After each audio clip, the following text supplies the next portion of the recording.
Ow. Oh, I'm gonna have to stick.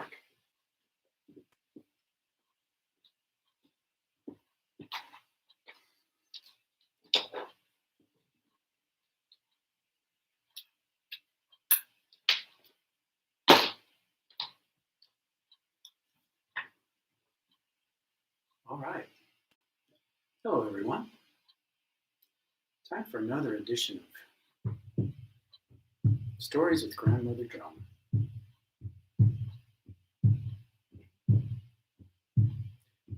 Gotta let the drum beat get going a little bit here first. Kind of warm up the room, warm me up, warm you up, warm you in maybe. Now let the drum invite us in.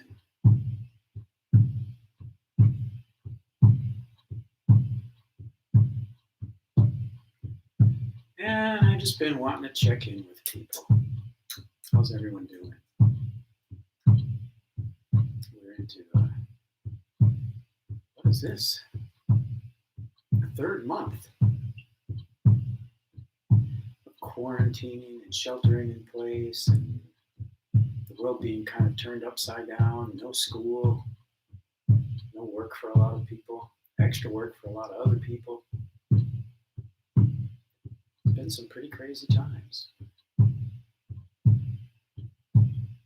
So now it's a good time to forget all that. Just listen to the heartbeat. Maybe tune into your own heart. If you can feel that in there. Make an adjustment.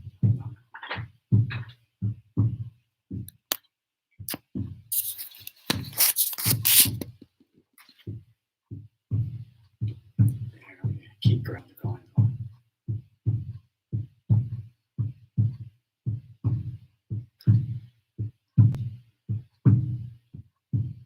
So you've been keeping in touch with the people you need to keep in touch with?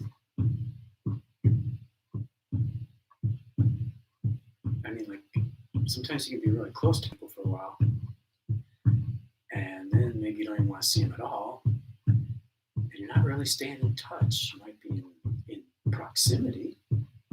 You might be in the vicinity, but you're not really connected.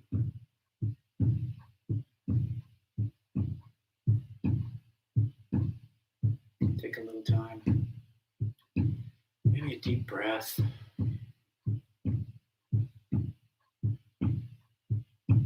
Hope you're sitting somewhere where you're comfortable.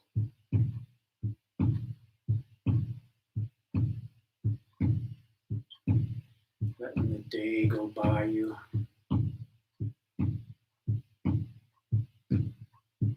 Whatever else is on your mind. And just remember that somewhere in your family tree, a long time ago, or maybe just yesterday, someone was playing a drum. Drums are the instrument that people came up with first. We've been playing with drums for as long as we've been people. That's a pretty long time. In human time. So somewhere inside you, you're hardwired to respond to the drum. And I think most of us respond to even just the idea of a heartbeat.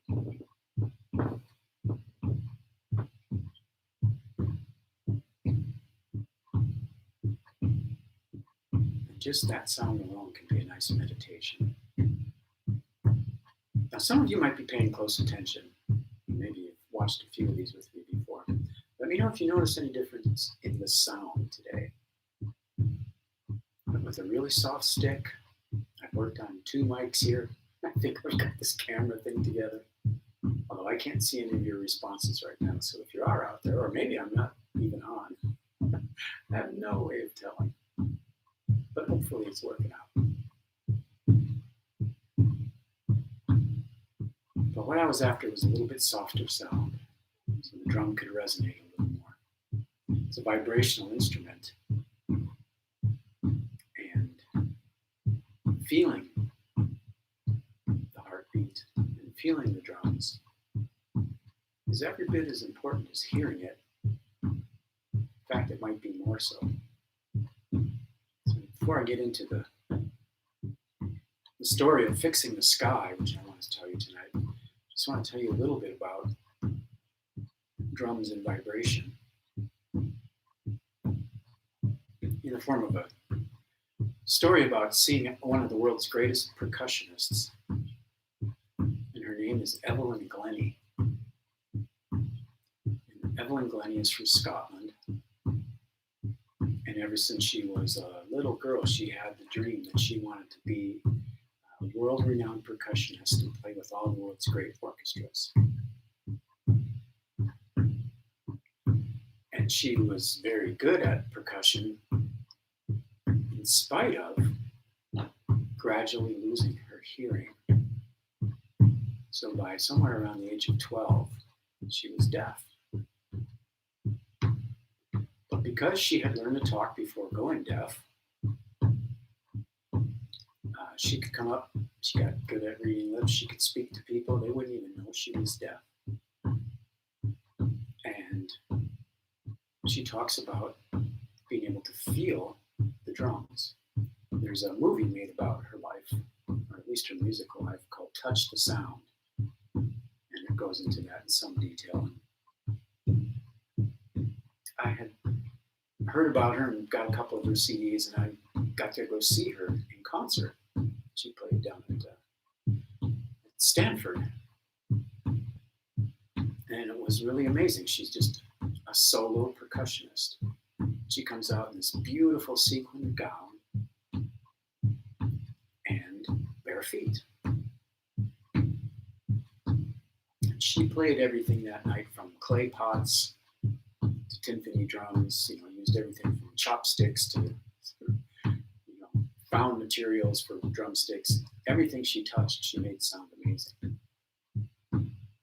But she could feel the beat of the drums in her body and in her feet.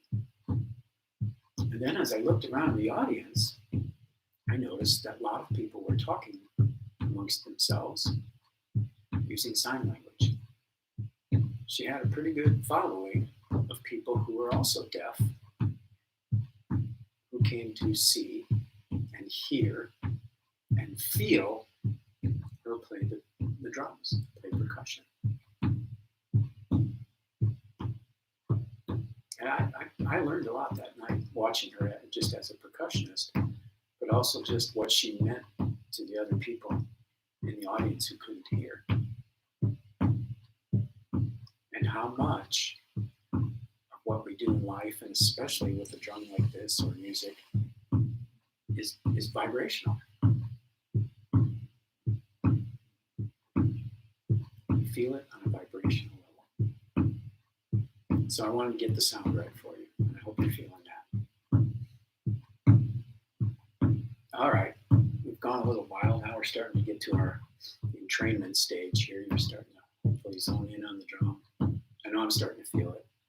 It's one of the things I love about doing this is it gets me in a zone too. So I'm going to tell you a story. Grandmother and I will tell you a story. And this story comes from the Pacific Northwest, and I don't know which one of the First Nations it comes from. If you ever look at a map of Native America, you'll see a cluster of small Native nations up there in the northwest part of Washington, northwest part of Washington, in and around Seattle, and even kind of down into Oregon. Just a whole lot of different names for nations. Well, this happened, according to this legend, because after Creator set Turtle Island right, put everything on the back of that turtle, and had the mountains formed, the rivers, the lakes, the natural world was set in order, and people were put in place. Creator had a basket full of languages and walked across the country from the East Coast, kind of zigzagging a little bit, and would just take out a language and drop it down. A nation would be born there, right? They all spoke the same language. It's a big part of being in a nation. Well, as Creator made his way across the country, finally got up to the Pacific Northwest, and there was still a bunch of languages left in that basket. And it didn't feel like walking back and distributing them evenly across the country, so he just dumped all the remaining languages out right there in that spot. And he was a little bit tired, so he forgot part of the other work he was doing. He didn't put the sky right either. We'll get to that. So those nations grew up, all living close to each other, kind of like what I was talking about before, in proximity, but not being able to communicate very well. And this led to some problems here and there, but they all had one problem in common. Like I mentioned, the Creator dropped all those languages and kind of went off to take a nap. He also forgot to put the sky in the right place. And so the sky in that area of Turtle Island was way down too low. So low, in fact, that in many places people had to go like this and creep along just to be there. Uh-oh. Battery warning. Finally did it all right, and should have slipped off the battery. Time out.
Okay, time back in.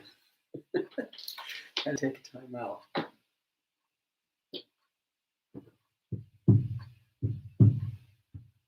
So, where was I?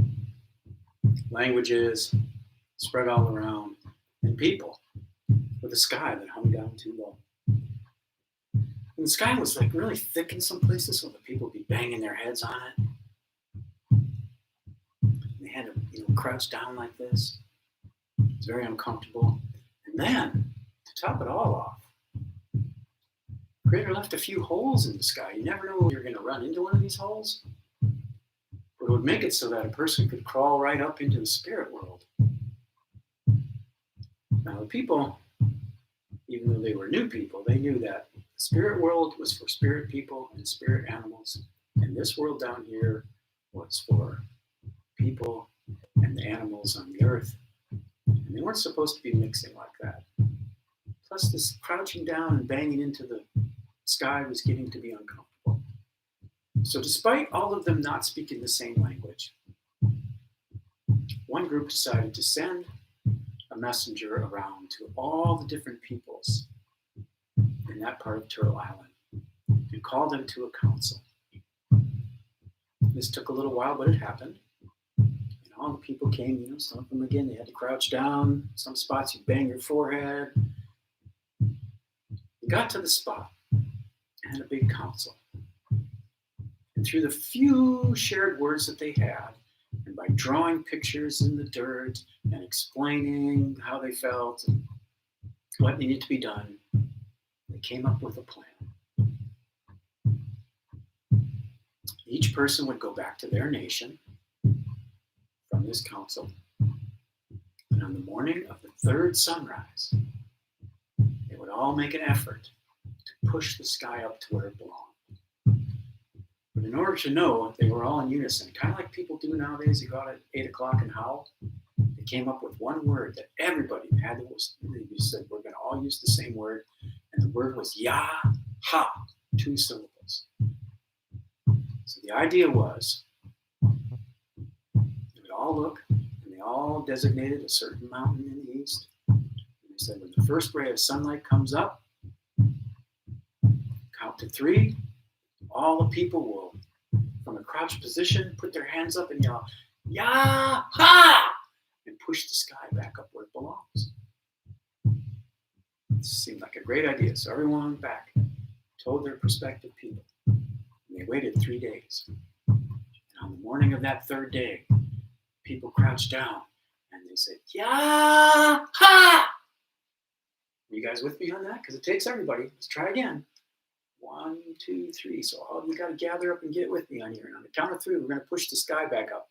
Anytime you're going to do a big job, you got to get everybody involved.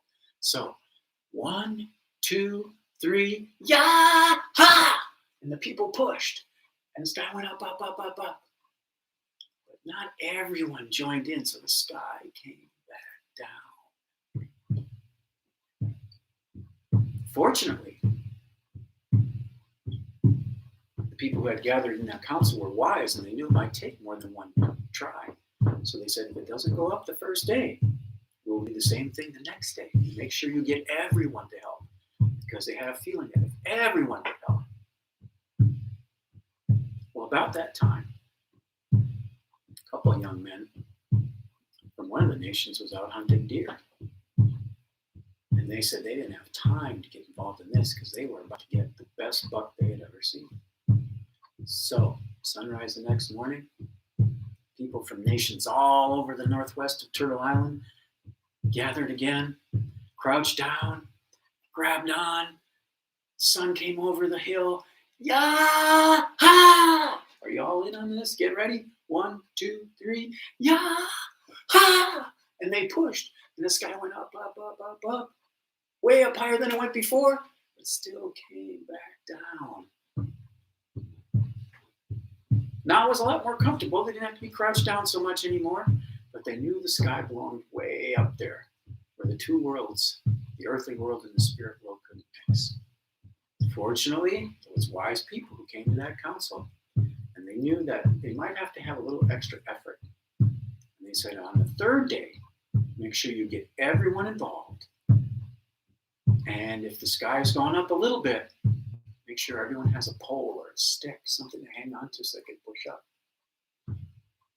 So everyone was set scrambling to get their pole, to get their stick. And the people from all of those different nations, Snoqualmie, the Snohomish, the Puyallup, there are so many nations out there. I can't think of all the names, but tons of them.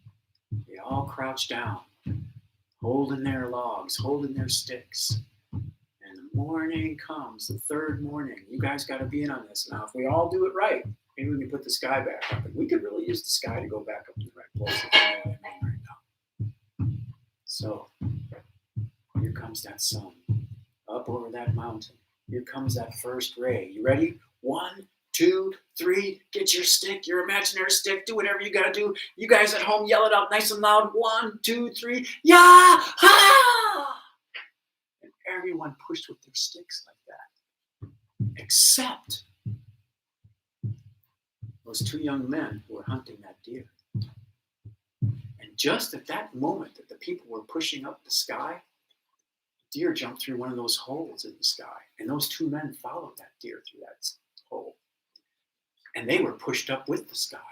Way, way, way, way, way up. So this time it worked. And so people from up north, when we look and we see what we call the Big Dipper, these stars chasing each other around like that, they see 2, I guess it was 3 guys hunting, and these other stars over here are the deer that were running from them. So by all working together, despite their differences, their language difference, living in different places, the people were able to put the sky back. But when there's a big job to do with a group, and if you're not part of the group, you might wind up somewhere you didn't want to be, like those hunters, even though you might be a star in the sky. So work with your group, work with your peeps.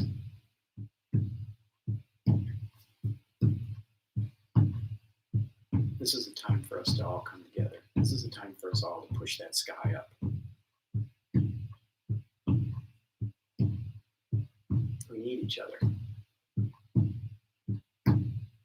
You don't want to be caught out chasing some deer that maybe wasn't supposed to be here in the first place. Maybe that deer belonged in the spirit world. You want to be right here where people can depend on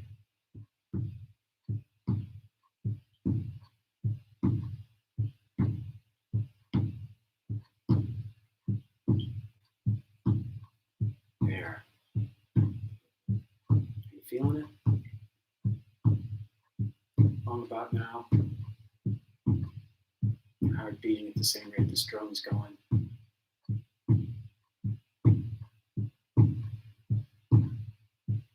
You're thinking about, what can I do tomorrow to make it a little bit better? Don't think too hard about it right now. Just let it kind of wash over you. Everybody needs some time to just let things go and then let the ideas just come to you instead of chasing them down.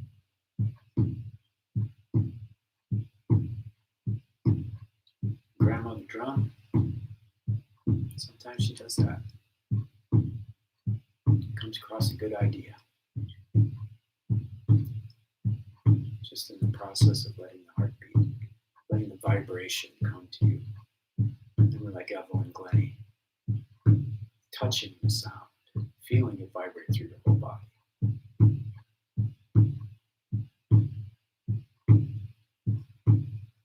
Maybe you have a drum at home and you're playing along, which would be good too. A little more vibration. And I like to think that every time Grandmother Drum vibrates like that, a little bit of what everyone's put in by gathering around, all the different people who've played this drum, danced around it, listened to the stories, sang around it. I like to think that their vibration goes in the drum and then is just added to the chorus. That's why this drum has soul. It's been around a long time. Told a lot of stories. Shed some tears. Had more than a few good laughs.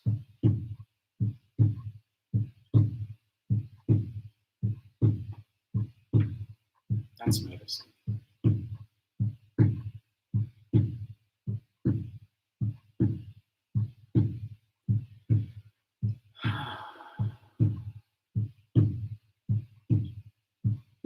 So wherever you are tonight, wherever you might be tuning in the future, I hope the sound is good. I hope you're really feeling it. I hope you're feeling it right in here.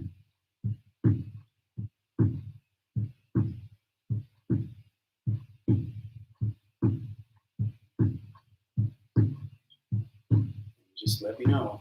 If you want me to keep doing this, I'll come back next week and do it again. In the meantime, just do what we've got to do. Put the sky right. Put the world right. Work together. Be of good cheer. Be of good heart. Be good to one another.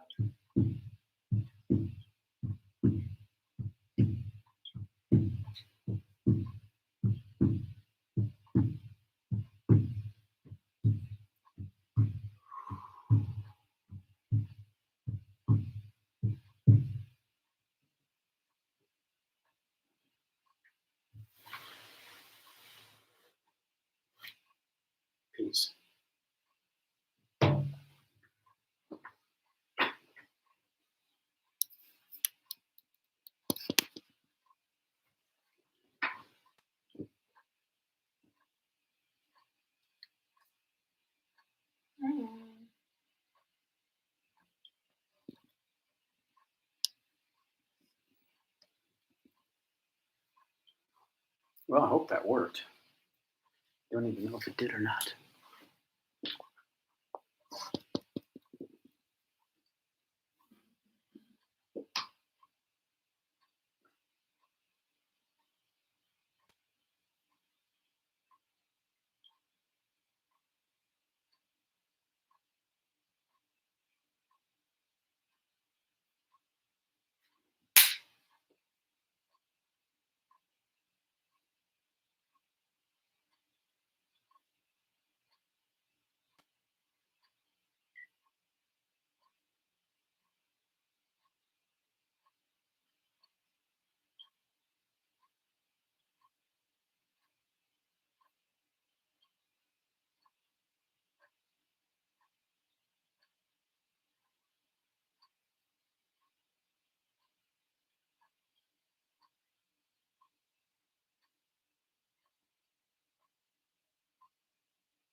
It is Bella Grace. Yes. What you doing now? Watching videos.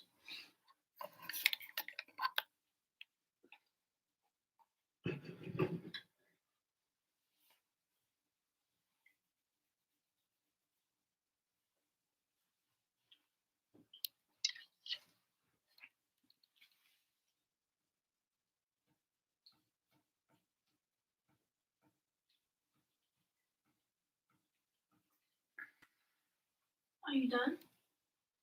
Good, because I have a cap right here. A what? Oh, Your thing. lens cap.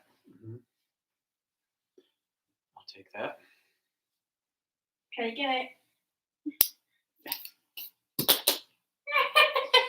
No, it went under the couch. Back up the whole couch. Just a little bit.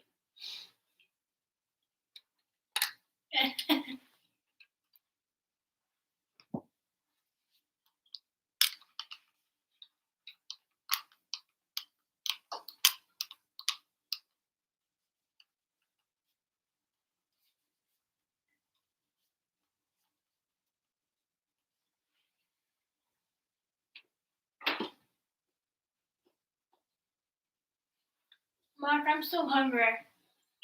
Back up the couch and pick up that. What? Back the couch up so you can find that lens cap that you dropped. There.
My busting painting.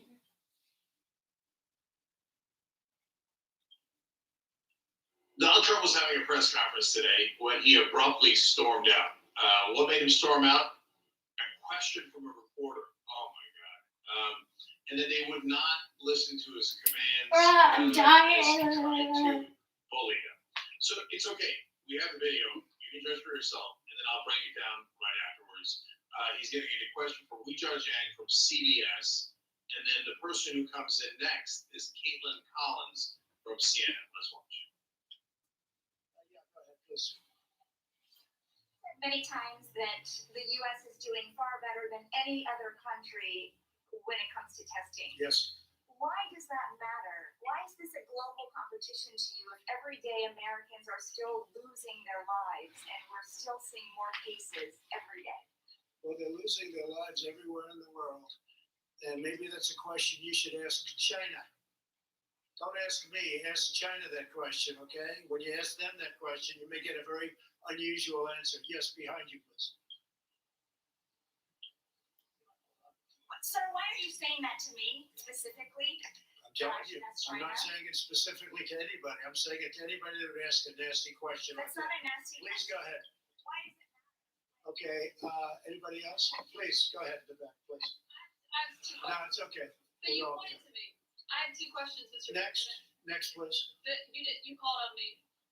I did, and you didn't respond, and now I'm calling on Sorry, the young lady in the back, please. I just wanted to let my colleague Okay. finish. But can I ask you a Ladies question? and gentlemen, thank you very much. Appreciate it. Thank you very much.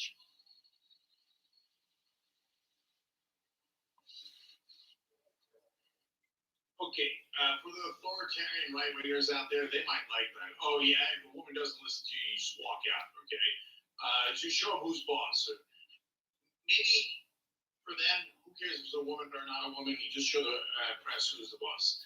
But for the rest of us, okay, there's so many things wrong with that. Let's just break it down one by one. First of all, she asked what I think is actually a relatively easy question. So, you know, if you upset Donald Trump's fragile ego, he loses it every time. That's a nasty question. That was actually a super easy question, if I'm being honest. So she asked, why do you keep emphasizing the testing numbers when there's so many people dying? Well, you know, you could say, you know, I want to emphasize how much we're doing in testing, not because it's a competition across different countries, but to show you that we're trying the best we can in battling this pandemic. And one of the ways that you battle it is by doing more testing. So I'm happy that we're doing more testing because that actually will help save more lives. Super easy answer. And the reason I can tell you that right away is one, I know the issues. Apparently Trump doesn't. Two, the real problem is that they're not doing enough testing. I wish they would do a lot more testing, but if you're getting challenged on the testing numbers, it's so easy to say, hey, testing is great, and that's why us doing a lot of testing is a positive thing. Also, the reason why I can answer that Trump can't is because I have at least two brain cells to rub together. whereas he's got one just bouncing around there and cannot make a connection with any other brain cell. She's asking such an easy question. No, that's a nasty question. Okay, so don't tell reporters that they ask nasty questions, Shut off. especially when they're asking perfectly normal questions. Look, I've been asked nasty questions by the press. I know what a nasty question is. That ain't it. That's actually a Shut fairly- off. Or if you ask me a really simple question. So the second thing is, he says, what do you go ask China? Now, she then follows up with, why are you directing that to me? I don't know that he was directing it to her. Yelling at her. And her inference, if you're not getting it, is, are you saying that because I'm me? Could that be the case? Sure, it's Donald Trump. Of course it could be the case. But could it also not be the case? Yeah, it could be that she asked about it, and he wants to blame everything on China, and it might not have anything to do with the fact that she's Asian. But why would a reporter, any reporter, go ask China when they're the White House correspondent in America? I mean, they're not. I mean, I'm sure that Zhang and Collins and all the other reporters there would love to ask tough questions of the Chinese government. But they don't get to go to the Chinese government's press conferences. They go to the American government's press conferences because that's their job. So he does this all the time. So one time he asked an African American reporter to arrange a meeting between him and the Congressional Black Caucus. Why would a reporter do that? You're the president of the United States. You can make that happen pretty easily. So he has no concept of anything, of how the press is supposed to work, how the president's supposed to operate. So then why did he walk out, and why wouldn't he let Caitlin Collins ask a question? Well, number one, he hates CNN. Number two, he moved Caitlin Collins to the back, so they've got a history there. But he did point to her, but she was magnanimous and allowed her colleague to complete her question. That's what set Trump off. He was like, oh, you have defied me. I already told her she was nasty. You let her ask a follow-up question. That is it. You were eliminated. I was trying to find a friendlier reporter. So when that doesn't work, he just storms out. Childish through and through. It was always dangerous having a president who is not intelligent, is not competent, and is obsessed with himself, doesn't care about other human beings. That was always a recipe for disaster. But in the middle of a pandemic, it couldn't be worse. And it's exactly what we were scared to death of. Over 81,000 Americans dead. We have 5 times as many cases as the rest of the world combined. If you're actually trying to compare numbers, those are the most important numbers, and our administration is failing spectacularly. And so some of these questions are okay, some of them are tough, but he hasn't really seen tough questions yet. He let me into that press conference. He'll walk out in the first question. Because if he was really challenged, he couldn't possibly answer any of these questions. My God, why didn't you order testing early? You're back about testing now. But we have quotes from you, from reported sources, saying that you didn't want the testing because it would have shown how bad the virus was and how bad the results were. And you were worried about your own political career. How many lives did you sacrifice, Mr. President, worrying about your ratings and your poll numbers? Has anybody in the White House calculated how many Americans lost their lives because you were worried about your own ego? Then I'd like to see him how he deals with that. Boom, he'll walk out in 1 second. That's the kind of question he should be getting from every reporter every day.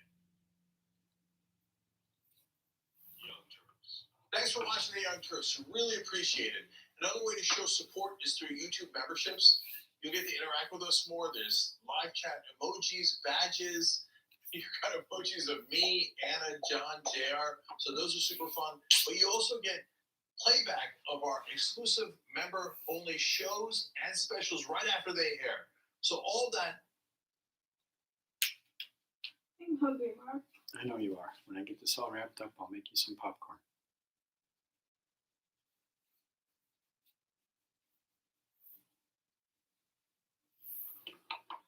Hungry.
I'm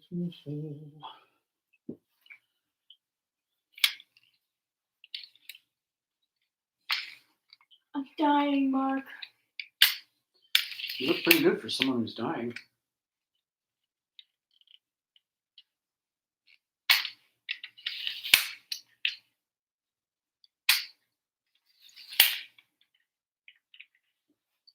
You know that? I'm dying, Mark. Most people who are dying don't look as good as you. Best looking dying person ever.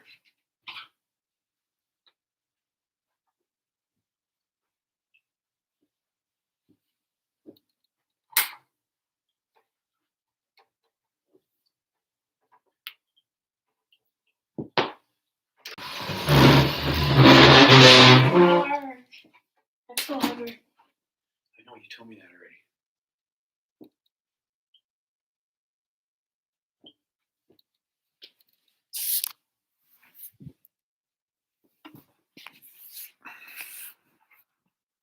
Boy, I hope